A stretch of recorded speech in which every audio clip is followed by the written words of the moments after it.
ঘরে শুয়ে বসে ঘুমিয়ে জয়ন্তর সময় যেন আর কাটছিল না। আজকেই ছুটির শেষ দিন, কাল সকালেই পলাশগড় রওনা হতে হবে।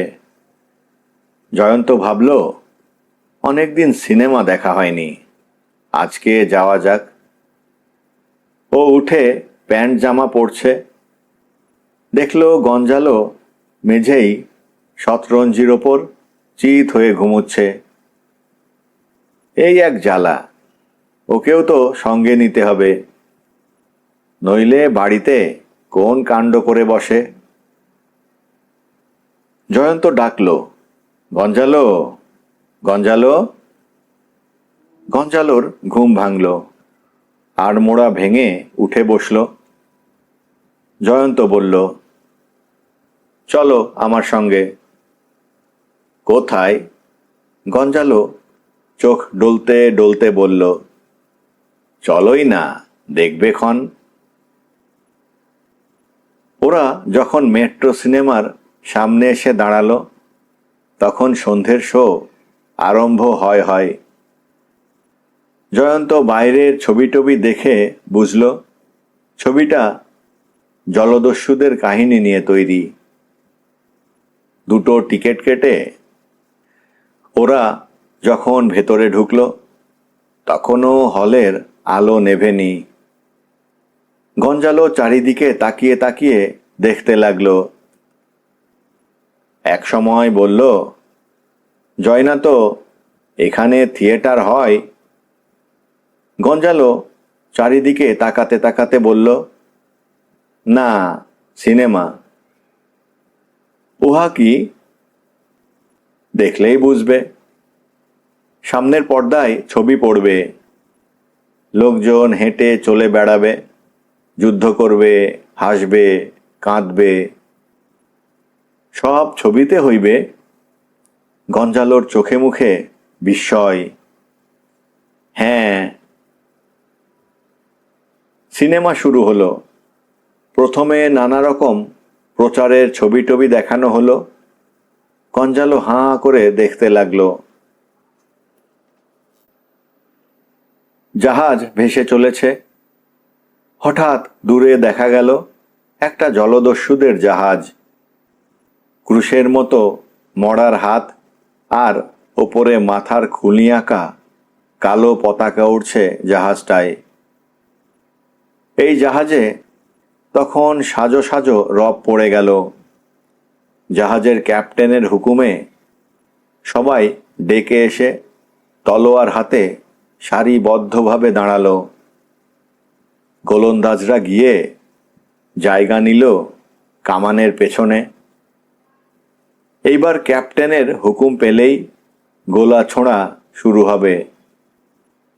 দূরের জলদস্যুদের জাহাজটা অনেকটা কাছে চলে এলো।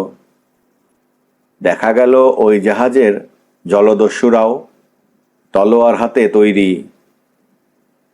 মাথায় কালো ফেটি বাঁধা খালি গা, কোমরে বেল্ট বাঁধা জলদস্যুর দল এই জাহাজের ওপর ঝাঁপিয়ে পড়বার জন্যে তৈরি হয়ে আছে।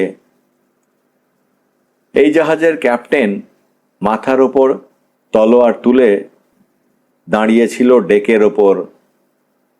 যখন দেখল জলদস্যুদের জাহাজটা অনেক কাছে চলে এসেছে, মাথার ওপর তোলা তলোয়ারটা কোপ দেবার মতো এক ঝটকায় নামিয়ে হুকুম দিল, ফায়ার! পরপর 4টে কামান গর্জে উঠল। 3টে কামানের গোলা লক্ষ্যভ্রষ্ট হয়ে সমুদ্রের জলে পড়ল। একটা গিয়ে লাগলো পালে। পাল্টায় দাও দাও করে আগুন জ্বলে উঠল। এবার জলদস্যুদের জাহাজ থেকে 2টো কামান গর্জে উঠল। সেই গোলার আঘাতে কামানটা ভেঙে গেল। 2-3 জন গোলন্দাজ আহত হল। ক্যাপ্টেন আবার হুকুম দিল, ফায়ার! চারিদিকে বারুদের ধোঁয়ায় আগুনের ধোঁয়ায় ঢেকে গেল। জলদস্যুর দল খোলা তলোয়ার হাতে চিৎকার করতে করতে এই জাহাজের ডেকে এসে লাফিয়ে পড়ল। জয়ন্ত তন্ময় হয়ে দেখছে। হঠাৎ গঞ্জালো চেঁচিয়ে উঠল, ইহারা তলোয়ার চালাইতে জানে না। গঞ্জালো সিট ছেড়ে একেবারে উঠে দাঁড়ালো। ছবি দেখানো বন্ধ হয়ে গেল। আলো জ্বলে উঠল। সবাই দেখল পর্দা কয়েক ফালি হয়ে গেছে। কিন্তু কি করে কি হলো কেউ বুঝে উঠতে পারল না। কারণ গঞ্জালো সিনেমার পর্দায় তলোয়ার চালনা করেছে। জয়ন্ত বুঝল কোনো রকম সন্দেহের উদ্রেক হলে দোষটা তার ঘাড়েই চাপবে। কাজেই তাড়াতাড়ি বলে উঠল, আমি ছিঁড়তে যাব কেন? কাছে এসে দেখছিলাম কতটা ছিঁড়েছে। হই হট্টগোল থেমে গেল। সবাই বাইরে বেরিয়ে যেতে লাগলো। এতক্ষণ গঞ্জালো মঞ্চের ওপর দাঁড়িয়ে দাঁড়িয়েই সব দেখছিল। বোধহয় ভাবছিল জাহাজ, সমুদ্র, জলদস্যু এরা সব কোথায় গেল।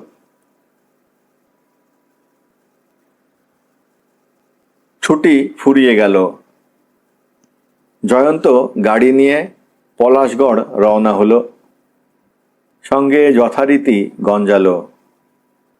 প্রায় সারা রাস্তা গঞ্জালো হেঁড়ে গলায় তার প্রিয় দেশওয়ালি গানটা গাইতে গাইতে এলো। দেখতে দেখতে শীতের দিন এসে গেছে। স্কুলের ছেলেদের দিয়ে মার্চ পাস্ট করানো, ড্রিল করানো, খেলাধুলা করানো, এসব কাজেই জয়ন্তর দিন কেটে যেতে লাগলো। এর মধ্যে 24 পরগনা জেলার স্কুলগুলোর মধ্যে ক্রিকেট খেলার প্রতিযোগিতা শুরু হলো। পলাশগড় স্কুলের মাঠের পিচ খুবই ভালো। তাই সমস্ত খেলাই এখানেই হবে স্থির হলো। অন্য স্কুলের ছেলেরাও এসেছে খেলা দেখতে। স্থানীয় লোকেরা তো আছেই।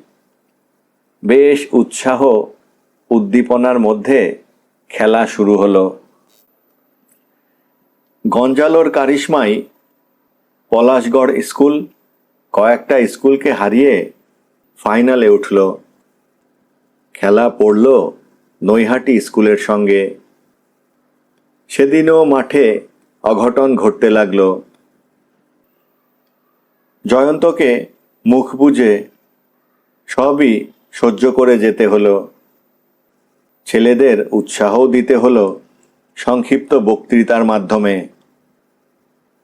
কিন্তু মনে মনে ও দুঃখ পেল, বিরক্তও হলো। পলাশগড় স্কুল জয়ী হয়েছে, কিন্তু তার মনে আনন্দ নেই। সেদিন রাতে বিছানায় শুয়ে জয়ন্ত এসব কথাই ভাবছিল। গঞ্জালো পান চিবুতে চিবুতে ঘরে ঢুকল। গলায় ঝোলানো ক্রসটা দিয়ে দাঁত খোঁচালো। নিজের বিছানায় বসে গায়ে আতর ছিটল। তারপর চিত হয়ে শুয়ে পড়ল। সামনের মাসে ইন্টার স্কুল স্পোর্টস। সাবধান, তুমি যাবে না, জয়ন্ত বলল। কোথায় হইবে? গঞ্জালো জিজ্ঞেস করল। রবীন্দ্র সরোবর স্টেডিয়ামে, কলকাতায়। আমি যাইব না, একা একা এইখানে পড়িয়া থাকিব। গঞ্জালোর কণ্ঠে বেদনার আভাস। যেতে পারো, কিন্তু এক শর্তে, তুমি মাঠে নামবে না। উত্তম, তাহাই হইবে। গঞ্জালো চিত হয়ে বিছানায় শুয়ে পড়ল। টুর্নামেন্টে যখন হাই জাম্প শুরু হলো তখন জয়ন্ত সেখানে এসে দাঁড়ালো। প্রতিযোগীরা হাই জাম্প দিতে লাগলো। পলাশগড় স্কুলের ছেলেটি দ্বিতীয় দফা লাফাতে গিয়ে আটকে গেল। 3টে সুযোগ পেয়েও সেই উচ্চতা ডিঙোতে পারল না। জয়ন্ত অনেক আশা নিয়ে এসে দাঁড়িয়েছিল, কিন্তু সবই বৃথা। ওদিকে ফার্স্ট, সেকেন্ড, থার্ড প্রায় স্থির হয়ে গেছে। আর 2 ইঞ্চি বেশি লাফাতে পারলে ছেলেটি থার্ড হতে পারত। জয়ন্ত ভাবল, ছেলেটির পেছনে এত পরিশ্রম করেছে যে সবই ব্যর্থ হয়ে যাবে। সে ছেলেটিকে পাঠালো লাফ দেবার জন্যে। তারপর ছুটল গঞ্জালোকে ডাকতে। গঞ্জালো তখন পকেট থেকে ভুট্টা পোড়া বের করে খাচ্ছিল। ভগবান জানে কোথা থেকে কি করে এসব জোগাড় করেছে। জয়ন্ত বলল, শিগগির এসো সাহেব, আর মাত্র একটা চান্স পাওয়া গেছে। গঞ্জালো তখনও ভুট্টা পোড়া খেয়ে চলেছে। জয়ন্ত তাড়া লাগালো। গঞ্জালো তার কাজ ছেড়ে আবার মাঠের মধ্যে গিয়ে বসল। পকেট থেকে ভুট্টা পোড়া বের করে খেতে লাগলো। ওদিকে গ্যালারিতে খবর পৌঁছে গেছে। পলাশগড় স্কুলের ছেলেরা আনন্দে হৈ হৈ করতে লাগলো। সব ইভেন্ট শেষে পুরস্কার বিতরণীর অনুষ্ঠান শুরু হলো। উপস্থিত দর্শকরা সবাই এসে ভিড় করে দাঁড়ালো। ফার্স্ট প্রাইজগুলো প্রায় সবই পেল পলাশগড় স্কুলের ছেলেরা। তাদের আনন্দ আর দেখে কে। সবচেয়ে বেশি পয়েন্ট পেয়ে শ্রেষ্ঠ প্রতিযোগীর পুরস্কারও পেল সেই স্কুলেরই একজন ছাত্র। বাসে করে ফিরছে সবাই। ছেলেদের আনন্দ আর বাঁধ মানে না। সারা রাস্তা ওরা হিপ হিপ হুররে ধ্বনি দিতে দিতে এলো। খুশি মাস্টার মশাইরাও, তারাও গলা মেলালেন। শুধু জয়ন্ত চুপচাপ বসে রইল। দেখতে লাগলো গঞ্জালো জব্বার পকেট থেকে কলা বের করছে আর খাচ্ছে। এত সব খাবার কোত্থেকে কিভাবে যে জোগাড় করে জয়ন্ত বুঝতেই পারে না। সে মাঝে মাঝেই জয়ন্তর দিকে তাকাতে লাগলো, আর চোখ পিটপিট করে দাঁড়ি গোফের ফাঁকে মিটিমিটি হাসতে লাগলো।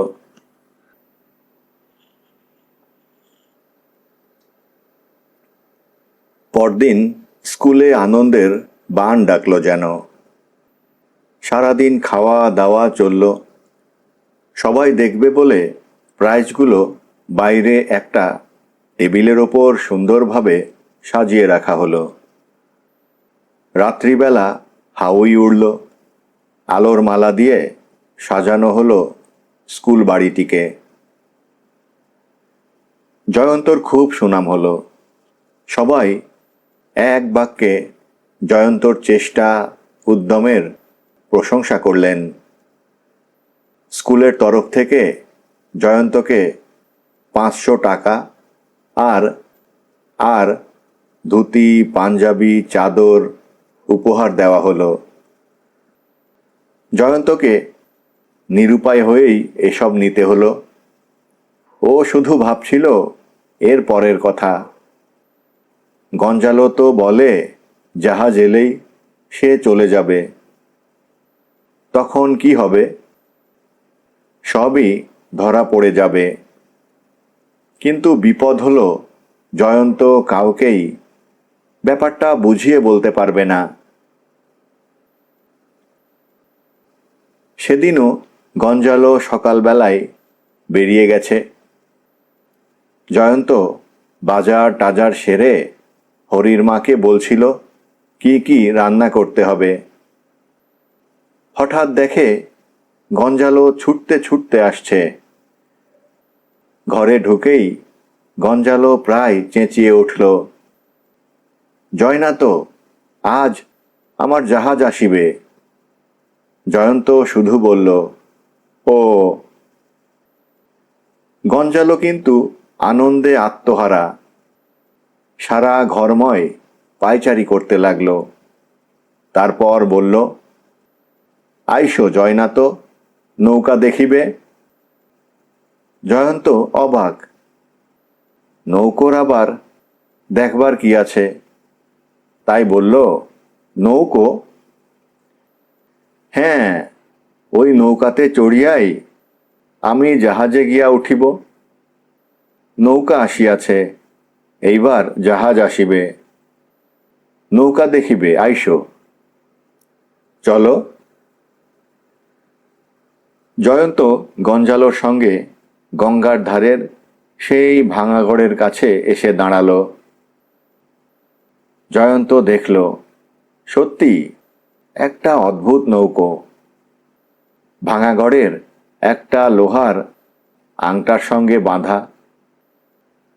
নৌকোটাতে শুধু দুটো দাঁড় লাগানো।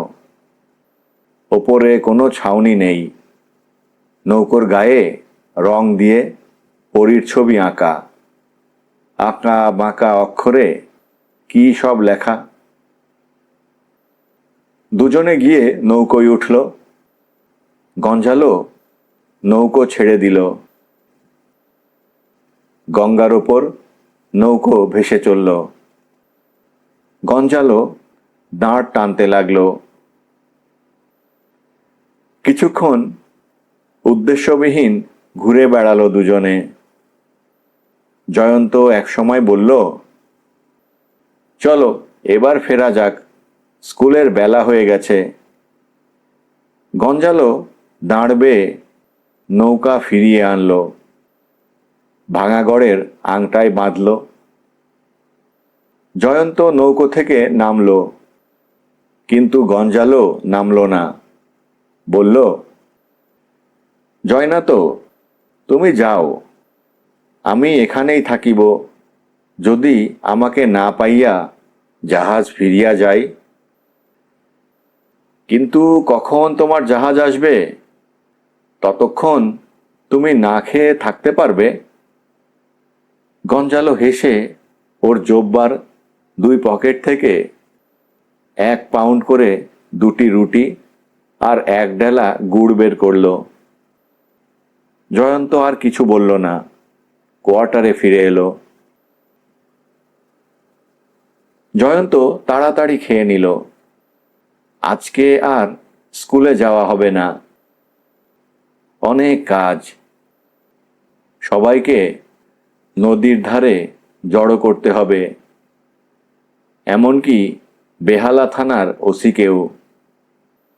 থানা থেকে ও কিভাবে কার সাহায্যে পালিয়ে এসেছিল সবই বলবে। এতদিন তো সবাই দেখেছে জয়ন্ত কেমন যেন স্বাভাবিক নয়।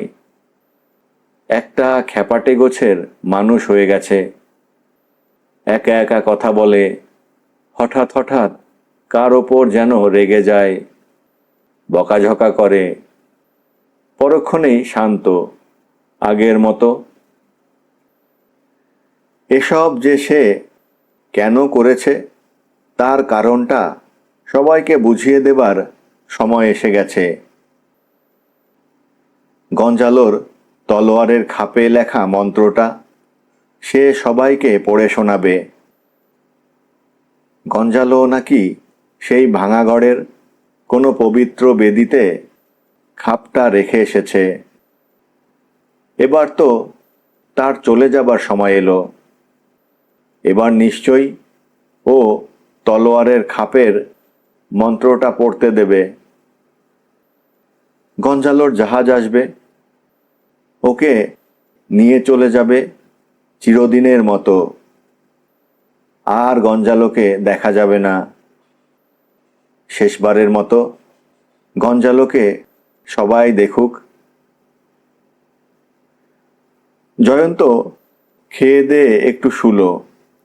শুয়ে শুয়ে ভাবতে লাগলো কি কি করতে হবে।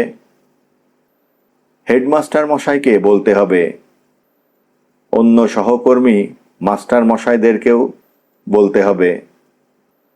তারপর পলাশগড়ের কয়েকজন গণ্যমান্য ব্যক্তি, বিধুবাবু, নরেন উকিল, পঞ্চায়েতের প্রেসিডেন্ট দিলীপবাবু, এদেরকেও বলতে হবে।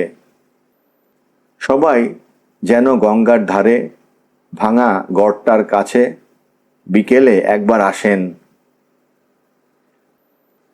বেলা 12টা নাগাদ জয়ন্ত স্কুলে গেল। হেডমাস্টার বিমলবাবুর কাছে প্রথম গেল। গাড়িটা চাই যে। বিমলবাবু বেশ অবাকই হলেন জয়ন্তকে দেখে। বললেন, কি ব্যাপার জয়ন্তবাবু? আমি আজকে ছুটি নিয়েছি স্যার। ও, তা আমার কাছে কি মনে করে? একটা অনুরোধ স্যার। বলুন। স্টেশন ওয়াগনটা একটু নেব, বিকেলের মধ্যেই ফিরে আসব। বেশ, নিয়ে যান, কিন্তু দেখবেন আবার যেন। না না, সাবধানে চালাবো। আর একটা অনুরোধ স্যার। কি? বিকেলে গড়ের ধারে আপনাকে একবার আসতে হবে। আবার সাঁতরাবেন নাকি? বিমলবাবু হেসে জানতে চাইলেন। না, অন্য ব্যাপার, জয়ন্ত বলল। বেশ, যাব, কিন্তু ব্যাপারটা কি? বিমলবাবু বললেন।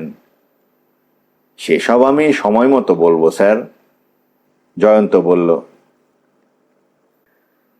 স্কুলের অন্যান্য শিক্ষক এবং এলাকার গণ্যমান্য ব্যক্তিদেরকে জয়ন্ত দাওয়াত দিল। জয়ন্ত এবার গাড়ি চালালো বেহালার দিকে। বেহালা থানার কাছে এসে গাড়ির স্পিড কমালো। থানার ভেতরকার উঠোনে ঢুকে দেখল ওসি টেবিলে মাথা নিচু করে কি লিখছে। জয়ন্ত চিনল সেই ভদ্রলোকই আছেন। ভালোই হলো। ওসি ওকে লক্ষ্য করেনি, লিখেই চলেছে। জয়ন্ত একবার গলা খাঁকারি দিল। ওসি মুখ তুলে চাইল। বলল, কি ব্যাপার? আপনার সঙ্গে একটু জরুরি কথা ছিল। ওসি লিখে চলল। এক সময় লেখা শেষ করে বলল, কি জরুরি কথা? জয়ন্ত বলল, ইয়ে হয়েছে, আজ থেকে প্রায় মাস 6 আগেকার কথা।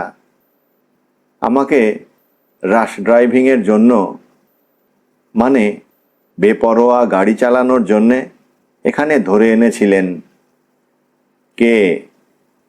রাধাকান্ত দত্ত নামে একজন সার্জেন্ট। তারপর?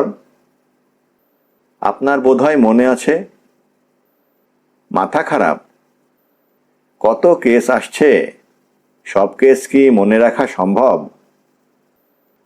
মানে আর একটু বললে বোধহয় আপনার মনে পড়বে, জয়ন্ত বলল। বলুন, ওসি বলল। আমি আপনার চোখে ধুলো দিয়ে গাড়িটা নিয়ে পালিয়ে গিয়েছিলাম। ওসি ভুরু কোঁচকালো। বলল, দাঁড়ান দাঁড়ান। মনে পড়ছে। গাড়িটা ছিল স্টেশন ওয়াগন, তাই না? ওসি গম্ভীর মুখে বলল, হ্যাঁ। দেখুন, সেদিন আমি মিথ্যে পরিচয় দিয়েছিলাম, জয়ন্ত বলল। আমার তা না করে উপায় ছিল না। কেন? ওসি জানতে চাইল। এক অদৃশ্য জলদস্যুর পাল্লায় পড়েছিলাম আমি। সেই বেপরোয়া গাড়ি চালিয়েছিল। আমাকে এখান থেকে পালাতে সাহায্য করেছিল। জয়ন্ত বলল। অদৃশ্য জলদস্যু? সে আবার কি? ওসির চোখে মুখে বিস্ময়। সেই জলদস্যুকে আজকে আপনাদের দেখাবো। ও, ওসি ব্যাপারটা ঠিক বুঝতে পারল না। চোখ কুঁচকে জয়ন্তর দিকে তাকালো। যা হোক, অবশেষে জয়ন্ত ওসিকে বোঝাতে সক্ষম হলো। ওসি কয়েকটা ফাইল খুলল, নোট লিখল, কয়েকটা চিঠি সই করল, কয়েকটা খাতা খুলে কি পড়ল, সই করল। চা খেয়ে ওসি উঠে দাঁড়ালো, বলল, চলুন। জয়ন্তর গাড়ির পেছন পেছন ওসির জিপ চলল। ওরা যখন পলাশগড় পৌঁছল তখন বিকেল হয়ে গেছে। শীতের দিন, এর মধ্যেই চারিদিকে ছায়া ঘনিয়েছে। গড়ের ধারে ততক্ষণে বেশ ভিড় জমে গেছে। মাস্টার মশাইরা এসেছেন। হেডমাস্টার বিমলবাবু, বিধুবাবু, দিলীপবাবু সকলেই এসেছেন। সকলেই জানতে চাইলেন, জয়ন্তবাবু এখানে আসতে বললেন কেন? ওদিকে বেশ কিছু ছাত্রও জমেছে। জয়ন্তর গাড়িটা ভিড়ের কাছে এসে দাঁড়ালো। ওসির জিপ দেখে সকলেই একটু আশ্চর্য হলো। কি এমন ব্যাপার যে পুলিশ এসেছে? জয়ন্ত সবার সামনে এতদিনে তার করা বিভিন্ন পাগলাটে ঘটনার বিবরণ এবং কারণ দর্শানোর পর একটু থেমে বলতে লাগলো। আজ সকালে গঞ্জালোর নৌকো এসেছে, এখন আসবে জাহাজ। গঞ্জালো সেই জাহাজে চড়ে চলে যাবে। কোথায় যাবে আমি জানি না, কিন্তু চলে যাবার আগে আমি ওকে অনুরোধ করব ও যেন তলোয়ারের খাপটা এনে দেয়, আর সেটাই খোদাই করা মন্ত্র আমাদের সবাইকে পড়তে দেয়। যদি ও আপত্তি না করে আর তলোয়ারের খাপটা আমাকে দেয়, তাহলে মন্ত্র পড়া হয়ে গেলে আপনারা সবাই তাকে দেখতে পাবেন। গঙ্গার বুকে তখন অল্প অল্প কুয়াশা জমতে শুরু করেছে। সন্ধে হতেও খুব বেশি দেরি নেই। হঠাৎ জয়ন্ত দেখল মাঝগঙ্গা থেকে গঞ্জালোর নৌকোটা এদিকেই আসছে। পরক্ষণেই শুনল গঞ্জালোর হেঁড়ে গলার গান। জয়ন্ত সবাইকে শুনিয়ে গলা চড়িয়ে বলল, ওই দেখুন, সেই পর্তুগিজ জলদস্যু গঞ্জালো নৌকো করে আসছে। আপনারা ওকে দেখতে পাবেন না, শুধু দেখবেন নৌকোটা আর দাঁড়। সত্যি সকলে তাই দেখল। খালি নৌকোটা এদিকে আসছে, কোনো আরোহী নেই, কিন্তু নৌকোর দাঁড় ঠিকই জলে পড়ছে, উঠছে, ছপ ছপ শব্দ হচ্ছে। নৌকো এসে তীরে ভিড়ল। গঞ্জালো গান থামিয়ে হাসতে হাসতে জয়ন্তর দিকে এগিয়ে এলো। গঞ্জালো দূর থেকেই বলল, জয়না তো, ওই দেখো আমার জাহাজ। ও আঙুল তুলে মাঝগঙ্গার দিকে দেখালো। জয়ন্ত দেখল, সত্যি জাহাজের মতোই কি যেন একটা। কিন্তু ততক্ষণে দিনের আলো কমে গেছে। কুয়াশাও ঘন হয়ে পড়তে শুরু করেছে। ভালো করে দেখা যায় না, কিন্তু বিরাট এক জাহাজের আভাস দেখা যাচ্ছে।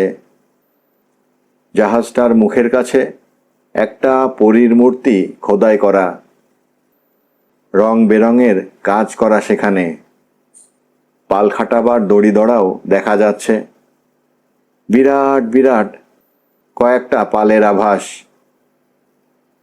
জয়ন্ত বেশ অবাকই হলো। তাহলে জাহাজটা গঞ্জালোর কল্পনার জাহাজ নয়, সত্যিকারের জাহাজ। গঞ্জালো ছুটে এসে জয়ন্তকে জড়িয়ে ধরল, ভারী গলায় ডাকল, জয়নাথ। আবেগে কাঁপছে যেন ও। জয়ন্ত গঞ্জালোর গায়ে, পোশাকে সেই আতরের পরিচিত গন্ধ পেল।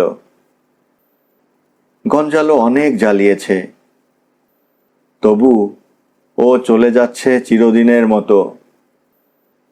এটা ভেবে জয়ন্তর মন সত্যিই খারাপ হয়ে গেল।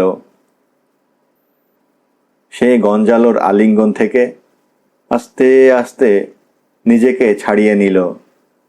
বলল, তাহলে গঞ্জালো, তোমার জাহাজ এসেছে? হ্যাঁ জয়নাথ, গঞ্জালো খুশির স্বরে বলল। গঞ্জালো, একটা কথা বলবো? জয়ন্ত জিজ্ঞেস করল। কহ। তুমি তো চলেই যাচ্ছ, যাবার আগে তোমার তলোয়ারের খাপটা যদি আমাকে দাও। জয়ন্ত অনুরোধ করল। অবশ্যই দিব জয়নাথ, উহা আমার নৌকাতে আনিয়া রাখিয়াছি। তুমি খাপটা কোথায় লুকিয়ে রেখেছিলে? তুমি যেইখানে উহা পাইয়াছিলে সেই পবিত্র বেদির নিচে। আজ উহা বাহির করিয়া আনিয়াছি। অপেক্ষা করো, আমি লইয়া আসিতেছি। কথাটা বলে গঞ্জালো নৌকোর কাছে গেল। তারপর নৌকোর গলুই থেকে তলোয়ারের খাপটা নিয়ে এলো। উপস্থিত সকলেই দেখল একটা তলোয়ারের খাপ শূন্যে হেঁটে যাচ্ছে। খাপটা জয়ন্তর কাছে গিয়ে হাজির হলো। জয়ন্ত তলোয়ারের খাপটা হাতে নিয়ে গলা চড়িয়ে বলল, যারা উপস্থিত আছেন তাদের সবাইকে বলছি, আমি যা যা বলবো তা আমার সঙ্গে বলে যাবেন। তাহলেই যে অবিশ্বাস্য ঘটনার কথা একটু আগে বললাম তার অর্থ বুঝতে পারবেন। তারপর জয়ন্ত তলোয়ারের খাপে খোদাই করা মন্ত্রটা জোরে জোরে পড়তে লাগল। খটোমটো ভাষা, উচ্চারণও হতে চায় না, তবু জয়ন্তর সঙ্গে গলা মিলিয়ে পড়তে লাগলো সবাই। পড়া শেষ হতেই আকাশে যেন বিদ্যুৎ চমকালো। একটা তীব্র নীল আলো সমস্ত জায়গাটা মুহূর্তের জন্যে আলোকিত করে তুলে পর মুহূর্তেই মিলিয়ে গেল। তখন সবাই অবাক হয়ে দেখল, সত্যি জয়ন্তর সামনে দাঁড়িয়ে আছে অদ্ভুত পোশাক পরা একটা মোটা লোক। তার মাথায় কোনা বাঁকানো টুপি, সারা মুখে গোঁপ দাড়ি, কোমরে বেল্ট, তাতে খোলা তলোয়ার ঝুলছে, পায়ে হাঁটু পর্যন্ত ঢাকা জুতো। লোকটা মিটিমিটি হাসছে। জয়ন্ত বলে উঠল, এই সেই গঞ্জালো, যার কথা এতক্ষণ বলেছিলাম। গঞ্জালো বলল, জয়নাথ, আর বিলম্ব করিব না, জাহাজে ফিরিবার সময় হইয়া গিয়াছে। বেশ, যাও, জয়ন্ত বলল। সবাই দেখল গঞ্জালো ধীর পায়ে হেঁটে নৌকোটায় গিয়ে উঠল। তারপর দাঁড়বে নৌকো চালাতে লাগলো মাঝগঙ্গার দিকে। সবাই শুনল গঞ্জালো হেঁড়ে গলায় গান ধরেছে। সবাই দেখল গঙ্গার বুকে ঘন কুয়াশার মধ্যে সত্যি একটা বিরাট জাহাজের মতো কি যেন, স্পষ্ট বোঝা যাচ্ছে না, কিন্তু জাহাজের পরি খোদাই করা মুখ দেখা যাচ্ছে, আর দড়ি-দড়া, আর বিরাট পালের কিছু অংশ। গঞ্জালোর নৌকোটা কুয়াশায় ঢাকা পড়ল। সন্ধে হলো। অন্ধকারে আর কিছুই দেখা গেল না। পলাশগড় স্কুলের ফিজিক্যাল ট্রেনিংয়ের শিক্ষক জয়ন্ত চ্যাটার্জির কাছে এখনও সেই তলোয়ারের খাপটা আছে। যে কেউ দেখতে চাইলেই জয়ন্ত দেখায়, কিন্তু ওটার গায়ে খোদাই করা মন্ত্র পড়লে গঞ্জালো কিন্তু আর আসবে না। গঞ্জালো চিরদিনের মতো চলে গেছে। কোথায় গেছে তা কেউ জানে না।